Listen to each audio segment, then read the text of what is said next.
अस्सलाम वालेकुम। आज की इस वीडियो में हम पढ़ेंगे वर्बल कम्युनिकेशन और नॉन वर्बल कम्युनिकेशन। तो सबसे पहले हम स्टार्ट करते हैं वर्बल कम्युनिकेशन। तो वर्बल कम्युनिकेशन क्या होती है? कहते हैं कि वर्बल कम्युनिकेशन वो कम्युनिकेशन होता है जो बोल के या लिख के की जाए, इसे कहते हैं वर्बल कम्युनिकेशन। जैसे स्पीकिंग, बोलना, राइटिंग, लिखना, मैसेजिंग एंड वीडियोस। यानी वो कम्युनिकेशन जो हम बोल के करते हैं या लिख के करते हैं या मैसेजिंग के ज़रिए या अपने वीडियो पैगाम के ज़रिए कम्युनिकेशन करते हैं, इसे कहते हैं वर्बल कम्युनिकेशन। और नॉन वर्बल कम्युनिकेशन वो कम्युनिकेशन जो लिखे पढ़े बगैर हो, उसे कहते हैं नॉन वर्बल कम्युनिकेशन। ना इसमें हमें लिखना पड़ता है, ना हम इसमें बोल सकते हैं। इस चीज़ को कहते हैं नॉन वर्बल कम्युनिकेशन। इसमें कहते हैं नो राइटिंग, नहीं लिखना, ओनली साइन। इसमें सिर्फ जो है वो साइन वगैरह यूज़ होंगे, सिंबल और गेस्चर वगैरह यूज़ होंगे।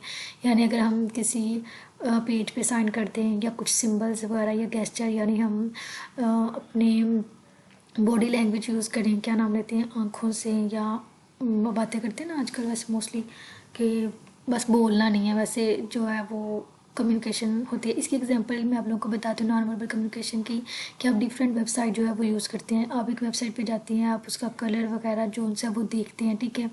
आपके अपने माइंड में कोई ना कोई ना उसके मुताबिक उस वेबसाइट के अबाउट जो है ना कोई वो स्ट्रक्चर बन जाता है, आपको पसंद आती है या नहीं पसंद आती।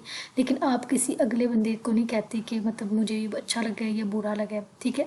इस चीज़ को कहते हैं नॉन वर्बल कम्युनिकेशन, जिसमें आप जो है वो कम्युनिकेट नहीं करते, बस जो है ना अपने सिंबल, साइन या गेस्चर के ज़रिए जो कम्युनिकेट होते हैं, इसे कहते हैं नॉन वर्बल कम्युनिकेशन।